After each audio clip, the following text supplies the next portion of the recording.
di hari akhirat mereka akan malu di hadapan umum, di hadapan manusia. Rasa malu di dunia tidak ada artinya dibanding rasa malu di akhirat ketika bertemu dengan Allah, ketika bertemu dengan baginda Nabi besar Muhammad sallallahu alaihi wasallam. Dia panggil Nabi Muhammad, "Kakek, kakek." "Aku bukan kakekmu. Aku tadi itu kau Ubed. Kau Ubed. Lain malain. Kakek sia lain." Kira-kira mereka akan malu, dan pendukung-pendukung pembela-pembelanya hari ini yang sudah nyata bahwa Ba'lawi bukan cucu Nabi tapi masih dibela kadang oleh kiai, youtuber juga, itu akan luar biasa malunya ketika mereka bertemu dengan baginda Nabi Muhammad SAW. Youtuber yang mempermainkan sebuah ibadah, kadang tulisan saya diambil 1-2 kalimat kemudian di roasting oleh dia tidak utuh, hanya untuk mencari kelemahan-kelemahan yang tidak berdasar. Semua orang-orang yang telah menjawab tesis saya sudah saya jawab. Saya sudah mengirim surat kepada Rabitah Alawiyah, Taufik Assegaf, jawab pertanyaan saya. Kalau memang Anda cucu Nabi, mana dokumennya, mana datanya? Tapi mereka tidak bisa menjawab. Yang dia jawab yang lain-lain aja. Ada sedikit kesalahan dari Tengku Kori, di roasting, digede-gedein. Ada Mama Gufron yang mendukung tesis saya, digede-gedein. Ada sesuatu hal-hal yang tidak ada kaitan dengan jawab nasab, mereka roasting. Gunanya untuk apa? Gunanya framing, agar masyarakat tidak lagi memperhatikan keterputusan nasab, tapi memperhatikan kesalahan kecil-kecil yang dilakukan oleh pendukung tesis saya. Memang kita tak curiga kalau orang dua suka main di belakang. Saya tidak tahu siapa YouTuber yang dimaksud yang sering merosting Kiai Haji Imaduddin. Karena sepertinya Kiai Haji Imaduddin itu tidak mungkin menyimak konten-konten saya, tidak mungkin juga mendengarkan bantahan-bantahan saya. Kalau menurut saya begitu ya. Mungkin ada YouTuber yang merosting dia itu, ya saya tidak tahu siapa. Tapi ya katanya semua orang bisa salah. Kenapa ketika dikritik kok kayaknya nggak terima? Kok kayaknya dianggap malah mengalihkan isu, yang nggak juga Kimat ya. Kitabnya memang buram kok, gimana sih? Itu kan kenyataan Pak Kiai, nggak bisa dibantah itu. Memang gara-gara kitab antum itu buram, nuduh-nuduh kitab orang hilang atau kitab orang palsu, itu kan kenyataan. Mau dibantah gimana? Apakah itu berkaitan dengan nasab? Ya bukan masalah berkaitan atau tidak, tapi ada orang yang meneliti sampai berani sekali membatalkan nasab, tapi kok nggak teliti gitu loh. Terus ketika menyebut kitab-kitab di abad ke-5, abad ke-6, abad ke-7, hanya menyebut putra Ahmad satu, yaitu Muhammad. Keliru kan? Ternyata ada di abad ke-5 itu yang menyebutkan 2, kan keliru itu. Apakah ini berkaitan dengan nasab? Enggak juga sih. Tapi Anda itu loh meneliti nasab orang, mengklaim sudah membaca dengan teliti dan dengan cermat hatta sampai kepada hakul yakin, tapi cara bacanya begitu. Kita kan bingung, ada orang mengklaim saya sudah keliling dunia gitu, sudah tahu semua, tapi ditanyai kecamatan sebelah nggak tahu. Atau ada orang bilang saya sudah bisa membayar semua ini, tapi ditanya duitnya 2.000, kan masalah itu ya. Kemudian kalau masalah Mama Gufron, kemudian masalah Syed Tengku Mudakori, saya heran kalau Kiai Imaduddin mengatakan kesalahan Syed Tengku Mudakori itu kecil. Apanya yang kecil? Justru saya lihat apa yang benar dari Syed Tengku Mudakori ini. Ketika bicara as-Sakhawi, itu benar. Apa seperti itu kesalahan kecil? Dia sok-sok belaga. Saya ketemu dengan as-Sakhawi, terus saya tanya, kenapa membatalkan mengesahkan Ba'lawi? Enggak, saya itu cuma ngeramein aja atau bagaimana. Itu kan melecehkan as-Sakhawi, Kimat. Apa itu kecil? Satu ya. Yang kedua, berkaitan dengan nasab. Dia baca kitab nasabnya Ba'lawi, dia tuduh-tuduh. Ada yang bertentangan, bahkan mau dibakar. Ternyata dia sendiri nggak paham isi kitab itu. Tidak bisa membedakan antara Alwi Amul Faqih dikiranya Alwi bin Amil Faqih. Terus Amul Faqih dikirain sama dengan Faqih Muqaddam. Itu bukan kesalahan kecil Kimat, dan itu dibicarakan di depan banyak orang. Kenapa kayaknya nggak terima gitu?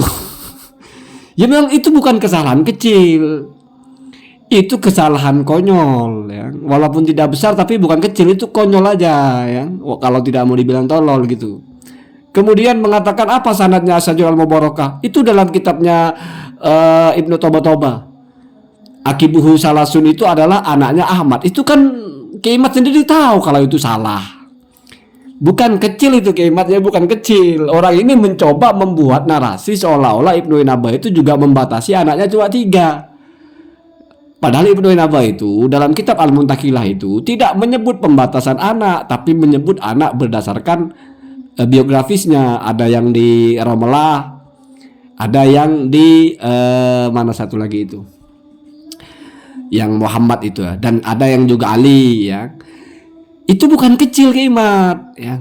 Itu salah fatal. Yang saya heran itu yang benar apa dari mereka ini, dari Said Qori ini, apa yang benar? Ba'alawi Jahanam itu yang benar. Masalah DNA katanya dia cuma memprovokasi aja, dia sendiri nggak percaya dengan DNA. Sementara Kimat mengatakan kalau secara DNA sudah aku yakin, sudah qot'i, Ba'alawi batal. Kata Said Qori, apa DNA itu? Nanti kalau dites DNA nanti ujungnya jadi keturunannya Raja Yordan katanya. Lah gimana? Apanya yang kecil? Itu bukan kecil, itu kekonyolan. Kalau Mama Gufron ya mungkin saya bingung kalau bicara Mama Gufron ini benar salahnya bagaimana. Karena seseorang bicara itu kan ada ininya, ada timbangannya. Kalau baca kitab bener, nggak pernah baca kitab, gimana mau bener? Salah aja enggak kok mau bener gitu ya. Baca Quran kayaknya nggak pernah ya. Apalagi baca kitab yang dibaca bahasa Suryani terus Makoli, nggak ada yang ngerti lagi selain Mama Gufron. Memang ini sudah di luar, ini lain ya, Mama Gufron lain. Apalagi kalau masalah nasab, Mama Gufron itu apa prinsipnya? Nggak usah tes katanya, langsung saya panggil malaikat maut, langsung tanya. Kalau bohong cabut nyawanya, mungkin begitu maksudnya ya. Bukan masalah kecil ini Kimat ya, bukan masalah kecil. Kita melihat ya, di kelompok Anda itu orang-orangnya seperti itu. Itu kenyataan, bukan framing, bukan. Ya. Ketika Anda bicara masalah fikih ya, bukan kita ngambil kalimat sepotong lalu di roasting, bukan. Memang aneh Anda tuduh Gus Naji nggak paham fikih. Ya, setelah kita tunjukkan apa itu syahadah, anda pastikan syahadah itu harus bisima, harus bin nadar. Ternyata ada yang tanpa simak, tanpa nadar, tidak perlu tahu tentang maksudnya, yaitu syahadah bitasamu. Sudah dibedah itu, walaupun kunciannya belum saya keluarkan. Jadi memang layak di roasting, itu aja sih intinya ya. Memang layak sekali karena aneh-aneh gitu ya. Sudah berubah-berubah. Terus teorinya itu kadang bertebalkan dengan logikanya sendiri ketika menyerang orang pakai logika itu. Padahal logika itu bertentangan dengan konsepnya sendiri. Itu ya. Walaupun ya mungkin bukan saya yang dimaksud ya, entah siapa ya. Mungkin Gus Rumel atau siapa ya. Tapi kok kayaknya ya mending sebut nama lah kawan-kawan itu. Ada YouTuber itu, dia, karena nyebutnya dia, Pak. Katanya para YouTuber, tapi kok jadi dia? Berarti kan satu orang ya. Ya semoga bukan saya ya. Karena saya itu kalau merosting saya pakai kitab Kimat ya. Nggak pernah saya merosting itu pakai omong kosong gitu ya. Ketika saya menyampaikan narasi, kalau sudah bahasanya merosting itu bagi saya itu harus ada dasarnya, karena kalau kita merosting nggak pakai dasar, kita sama aja menggojlok sama orang tukang gojlok. Itulah kita nggak ada kerjaan namanya. Enggak, saya hanya tunjukkan betapa lucunya, betapa anehnya di compare dengan isi kitab gitu kan. Ketika dari dulu ganti-ganti dalil ya, apa sih dalil harus ada kitab sezaman Al-Abdal, ganti lagi motong-motong kaidah dalil dan madlul. Itu bukan sepotong dua potong lalu diselewengkan di roasting, bukan. Dan itu bukan sepele Kimat, itu hujah argumentasi utamanya. Anda membatalkan nasab orang pakai teori sendiri apa teori ulama nasab? Kalau teorinya ulama nasab, mana teorinya? Ketika ngutip situs katanya dikonfirmasi tidak benar, saya cuma mengutip. Ketika ada Facebooknya yang membenarkan, oh ternyata itu benar. kayak linglung gitu. Awalnya saya cuma ngutip, seolah-olah sudah terima kalau salah gitu, Mufti Yaman gitu sudah nggak membatalkan gitu, karena dia nggak nulis di website itu, sudah terima kayaknya. Tiba-tiba muncul Facebook, berubah lagi. Oh ternyata Mufti Yaman benar-benar membatalkan. Aduh, hai ya. Jadi kenyataannya begitu memang, ya. Nggak bisa diapa-apain lagi, sudah begitu ya. Kalau masalah malu nanti di akhirat, ya kita lihat saja Kimat ya, siapa yang malu ya. Kalau saya sih berani lah, ya, berani bertaruh lah. Ya. Walaupun di situ saya sebut nama Kiai Miftahul Ahyar, karena kan Anda sebut kiai-kiai itu akan malu yang mendukung itu. Nah, terus Gus Fuad bilang apa? Ya Rasulullah. Siapa Rasulullah? Kakek awak dewek. Apa iya cucunya Nabi misalnya, terus nanti kakekku ditolak. Jadi Kiai Imad ini harus peka kepada kawan-kawannya itu. Sebetulnya yang mengaku cucu Nabi siapa sih? Jadi kalau masalah nanti di akhirat, ya semoga kita sama-sama selamat lah Kiai Imad ya.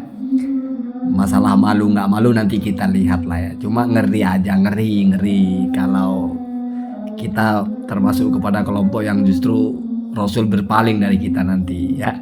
Semoga Kiai tidak termasuk ke situ, kelompoknya juga tidak termasuk ke situ. Artinya berubah nggak begini terus ya. Kalau begini terus bukan tidak mungkin akan begitu ya.